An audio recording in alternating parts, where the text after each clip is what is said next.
Hello, c'est moi, j'espère que vous allez bien. Aujourd'hui on se retrouve pour une petite critique du jeu vidéo The Last of Us 2 sur PlayStation 4, exclusivité Sony, développé par Naughty Dog, donc la même boîte que pour The Last of Us 1. Et voilà, donc je voulais faire cette petite critique vidéo parce que je voulais vous en parler.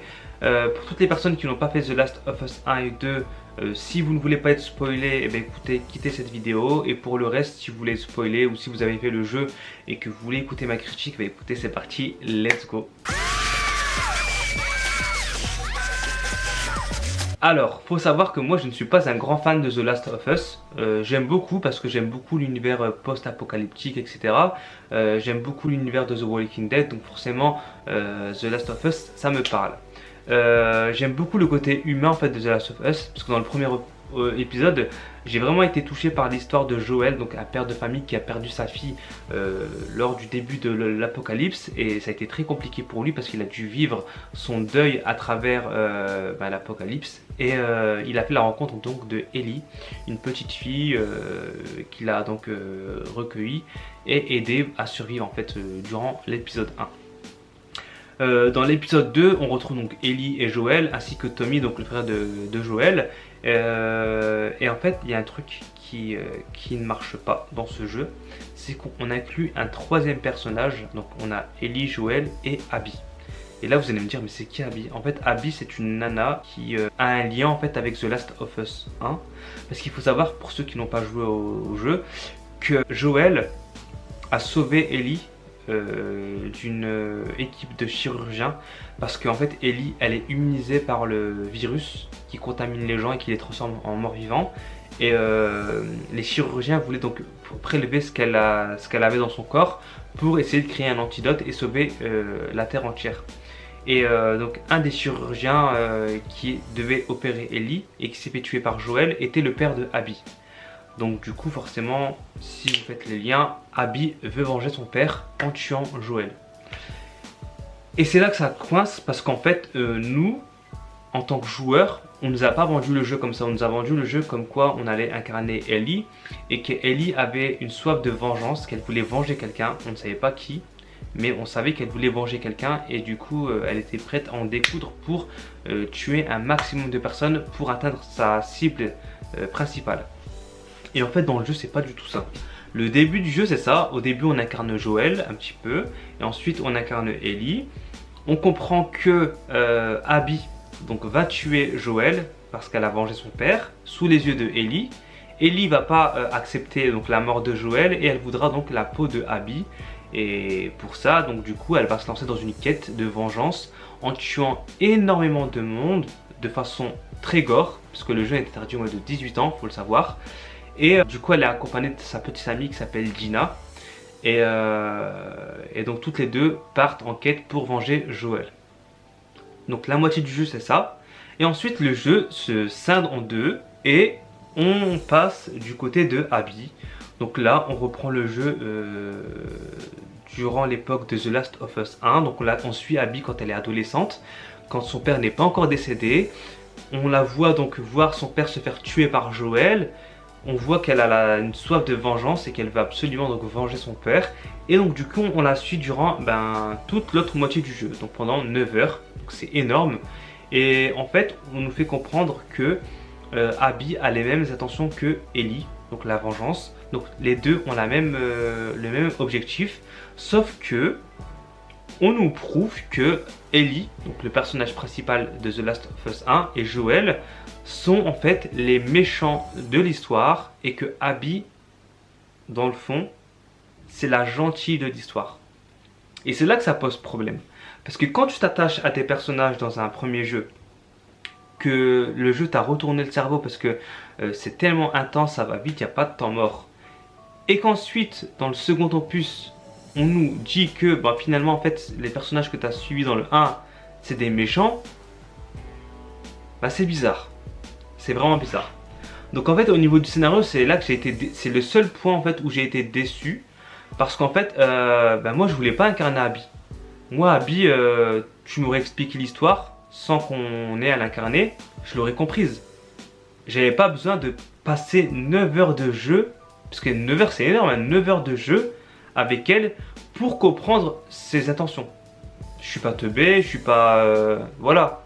Et je pense que n'importe quel type de joueur aurait compris en fait ses motivations. Donc j'ai pas compris en fait toute cette phase de gameplay avec Abby et c'est ça en fait qui m'a pas plu dans le scénario. Mais ce que j'en tire de positif, c'est que finalement, dans la vraie vie, il n'y a pas de gentil, il n'y a pas de méchant. On a tous nos qualités, nos défauts, on a tous nos vices et notre bonté. Et du coup, personne n'est noir ou blanc, on est tous gris en fait. Et il y en a qui sont plus vers le foncé, il y en a qui sont plus vers le clair. Et c'est ce que le jeu en fait veut nous montrer en fait. Et ça j'ai apprécié. C'est le seul point positif du scénario que j'ai apprécié. Mais ils auraient pu le faire autrement et nous éviter en fait d'incarner un personnage dont on n'est pas attaché en fait. Et moi personnellement l'histoire de Abby, son amourette avec Owen, etc. C'est pas quelque chose qui m'a fait kiffer. Il y a des moments où quand je jouais, ben, je soufflais parce que j'en avais marre. Je me disais mais quand est-ce qu'on va retrouver Ellie, etc. Et ça devenait vraiment long. Je trouvais que le temps était vraiment long. Donc voilà. Voilà ce que je peux dire du scénario. Donc je sais pas si vous avez compris parce qu'en fait pour ceux qui n'ont pas fait The Last of Us 1 et 2 ça va être très compliqué de comprendre.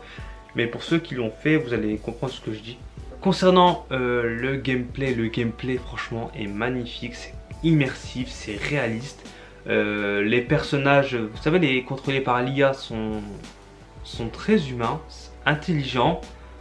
C'est incroyable, franchement. Exemple, un truc tout con, lorsque une zone est remplie de soldats et que tu te caches, si le soldat est à 2 mètres de toi, il te verra. Et ça c'est très rare dans les jeux vidéo. Généralement, on arrive à berner les personnages guidés par le jeu vidéo. Alors que là, non, franchement, les personnages sont très intelligents, très réactifs, très malins et rusés. Et du coup, bah, ça fait tout drôle quand on y joue. On a beaucoup d'ennemis, donc des nouveaux ennemis comme les puants. On a les rôdeurs. Les rôdeurs, franchement, je déteste ces créatures dégueulasses qui sont fourbes. Parce qu'en fait, elles se cachent, elles ne font pas de bruit, donc du coup, elles te bondissent dessus. Donc ça fait des effets jumpscare et tu es là, tu sursautes et tu stresses ta race. Après on a les crickers, on a, je sais pas si c'est les crackers ou crickers, je sais plus comment on appelle ça. On a plein de sortes de monstres, franchement le bestiaire est bien garni, on n'a pas à se plaindre de ce côté là. Mais ce que j'ai relevé c'est que les ennemis principaux c'était les êtres humains. Franchement c'était eux qui étaient, la plus grosse menace c'était les êtres humains. C'était même pas les morts vivants etc, c'était vraiment les êtres humains. Et les chiens, franchement les chiens c'était vraiment chiant parce que c'est dur à viser sur eux parce qu'ils sont petits, ils vont vite et ils sont assez imprévisibles, ils ont un flair donc ils arrivent à détecter ton odeur etc.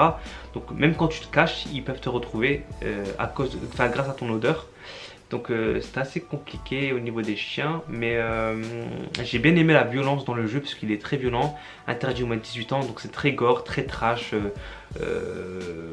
Les séquences de corps à corps parce qu'en fait on peut se battre à main nue etc ou avec des armes, c'est très bien foutu, très violent et immersif vraiment.